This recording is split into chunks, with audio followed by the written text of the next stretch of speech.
ফ্যামিলিতে ঝামেলা হয় সেটা আপনারা ভালো করেই জানেন। মিডিয়াতে হয় কি, মিডিয়ার মানুষজন একটু ওপেন, তারা হচ্ছে জনগণের সম্পদ, তাদের প্রতি মানুষের আগ্রহটা বেশি থাকে, তাদের হ্যাঁ ফল করে। এটা তো আপনাদের সামনেই আপনারা দেখতে পাচ্ছেন, এখন মিডিয়া কর্মী যারা আছেন, আর্টিস্ট যারা আছেন, তাদের ধরেন একটা প্রেমের সম্পর্ক থাকছে না, তাদের একটা বৈবাহিক সম্পর্কে ঝামেলা হচ্ছে। কেন হচ্ছে? হয়তো এটা একটা কারণ হতে পারে, আমি বলছি না এটাই কারণ, এটা একটা কারণ হতে পারে। একসাথে কাজ করতে গেলে, তাও এরকম সেন্সিটিভ কাজ, আপনি বললেন যে রোম্যান্সের মতো এত ইম্পর্টেন্ট একটা ইমোশন যখন আমরা প্লে করি, হ্যাঁ, আমরা তো ক্যারেক্টারলেস না, আমরা ক্যারেক্টারের মধ্যে থেকে আরেকটা ক্যারেক্টার করি। তো ওই ক্ষেত্রে অনেকদিন কাজ করতে গিয়ে বা কারোর সাথে যদি নিয়মিত কাজ করতে থাকে কেউ, তো তার প্রতি কি হয়, একটা ধরেন ভালো লাগা কাজ করে অনেক সময়।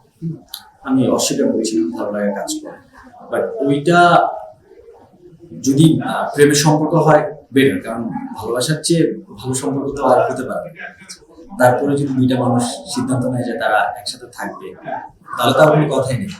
তো আমি এটাকে ভালোভাবে দেখি, বা ধরেন আমি বলবো যে এইখানে আসলে ভালো খারাপ দিয়ে জাজ করার কিছু নেই, যে এটা আদৌ ভালো কিনা বা আদৌ খারাপ কিনা। এটা একান্তই ওই শিল্পীদের মধ্যকার বোঝাপড়া, তাদের হচ্ছে কি বলে, তাদের ফিলিংস, তাদের ইমোশন, তাদের পারস্পরিক যে রেসপেক্ট, ওইটার উপর ডিপেন্ড করে। এটাই কি একটা কারণ যে মিডিয়া ব্যক্তিত্বের সঙ্গে সাধারণ মানুষ বৈবাহিক সম্পর্কে আলাপ করতে অনেক সময় চিন্তা করেন, দ্বিধাগ্রস্ত হবে? চিন্তা তো করবেন, মানে কারণ বৈবাহিক সম্পর্কটা অনেক সেন্সিটিভ। শুধু মিডিয়াতে যারা আছেন তাদের যে ফ্যামিলিতে ঝামেলা হচ্ছে, আর মিডিয়াতে যারা নেই তাদের ফ্যামিলিতে ঝামেলা হচ্ছে না, ব্যাপারটা কিন্তু এরকম না। ফ্যামিলিতে ঝামেলা হয় সেটা আপনারা ভালো করেই জানেন। মিডিয়াতে হয় কি, মিডিয়ার মানুষজন একটু ওপেন, তারা হচ্ছে জনগণের সম্পদ, তাদের প্রতি মানুষের আগ্রহটা বেশি থাকে, তাদের পার্সোনাল বিষয়টা নিয়েও মানুষজন জানতে চায় তাদের।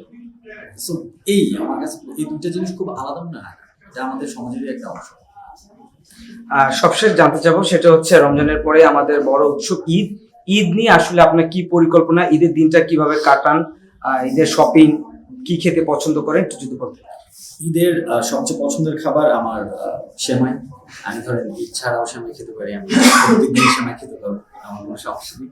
বাট সেমাইয়ের সাথে আমার একটা ইমোশন কাজ করে, আমি যখন সেমাই খাই মনে হয় যে ঈদ।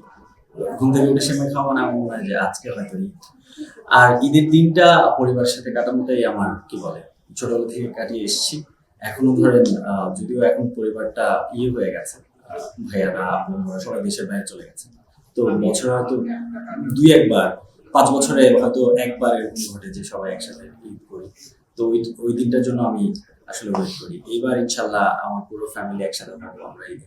আমি খুব এক্সাইটেড। শপিং এর আসলে টাইম নেই, কারণ 4 রাত পর্যন্ত আমি শুটিং করবো, আর শপিং যা পরে আছি হয়তো এগুলো দিয়ে চালাই দেবো আর কি।